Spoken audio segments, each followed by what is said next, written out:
Hello, Joe. Let's read the given question. The question says a ball is dropped from a height of 176.4 meter from a bridge over a river. After 2 seconds, a second ball is thrown straight downwards. The initial velocity of second ball, both uh, so that both hit water simultaneously, is we can take the value of g as 9.8 meter per second square. So option 1 given at 20 meter per second, option 2 49 meter per second, option 3 14.5 meter per second, option 4 24.5 meter per second. So इस question में we need to understand about the concept of motion under gravity. So motion under gravity means it is a case of uniform accelerated motion. Uniform accelerated motion. Since we can see कि यहाँ पे जो motion हो रहा है वो under the influence of acceleration due to gravity हो रहा है, जिसकी value है g and it is a fixed value that is 9.8 meter per second square. So if this is the case, यहाँ पे for most of the case related to motion under gravity, we use the equations of motion, that is v equals to u plus at, that is velocity time equation. Second is displacement time equation, ut plus half at square. Third is velocity displacement equation, v square equals to u square plus 2as. यहाँ पे v is the final velocity, u is the initial velocity, a is the acceleration and t is the time, s is the displacement. And we have to be careful, ये सारे ही terms कैसे हैं, vectors term है, so we have to follow the convention or we can say the directions. ठीक है, so upward अगर हम positive मान रहे हैं तो downward we will take it as to be negative. So using this we will try to analyze the situation. So let's say हमारे पास एक height है या फिर एक टावर जैसा कुछ मान लेते हैं हम यहाँ पे. इसकी हाइट हमें गिवन है 176.4 मीटर.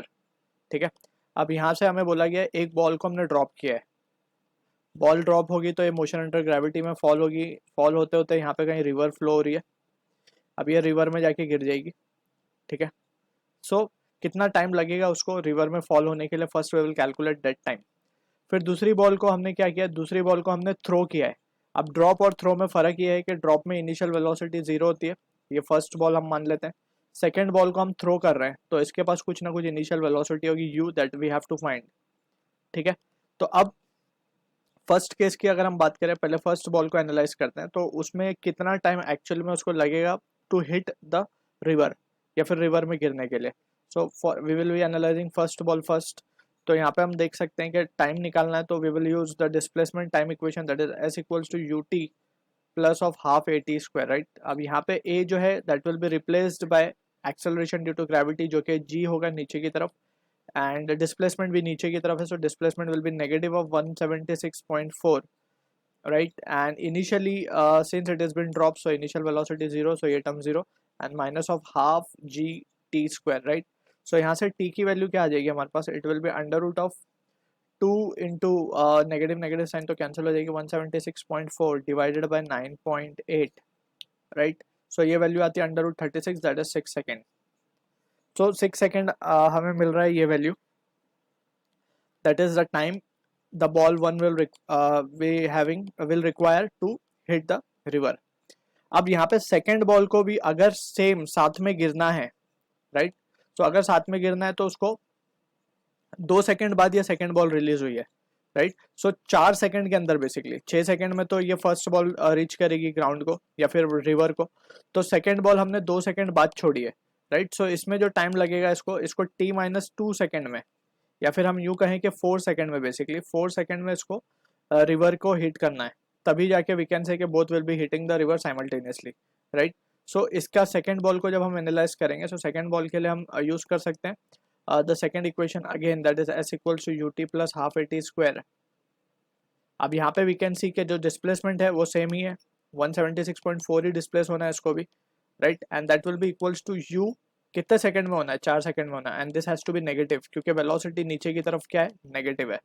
राइट, हम पहले इसको कन्वेंशन से मान ले रहे हैं कि नीचे की तरफ we are considering to be negative, so ये हो जाएगा minus of half G T square means 4 का स्क्वायर. एंड यहाँ पे हम जी की वैल्यू भी सब्सटीट्यूट कर सकते हैं 9.8, so we can say therefore 4u, negative sign cancel हो जाएगी फ्रॉम बोथ साइड, 176.4 माइनस ये वैल्यू आएगी 9.8 इंटू 16, 9.8 इंटू 8 हो जाएगी तो जो कि आएगी 39.2. this value will be equivalent to 78.4, right. So यहाँ से u की वैल्यू अगर हम देखें ध्यान से, so this comes out to B